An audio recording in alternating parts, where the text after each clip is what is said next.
Now, if you raise taxes too fast, if you cut spending too rapidly, people are not going to have enough money to invest and to consume. And this would also be bad for growth, would be a cause of instability. So our message is have a plan, start reducing deficit, but you have to do it at the right pace, not too fast, not too slow, at least in countries that are not subject to market pressures and therefore have a bit more flexibility.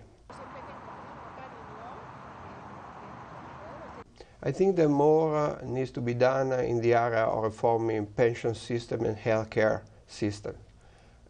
Some progress has been made in the pension area by countries like Greece, Spain, France, but there has been much less progress in other countries, and there has been much less progress in reforming healthcare systems. And this is worrisome because the projected increase in healthcare spending over the next 20, 30 years is actually larger than for pension spending.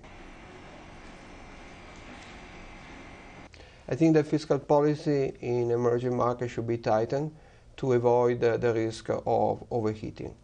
The fiscal accounts of emerging markets in general, of course there are exceptions, but in general are better than the fiscal accounts of advanced countries at the moment.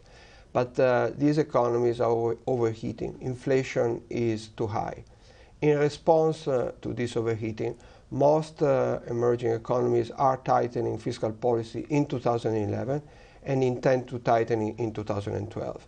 But in some emerging markets, this tightening is not enough. They should tighten a bit more to reduce the pressure on inflation. At the same time, it is important that all emerging markets maintain some degree of flexibility, given the very uncertain economic future at present. This means that if their economies cool off on their own, they can slow down the pace of fiscal adjustment.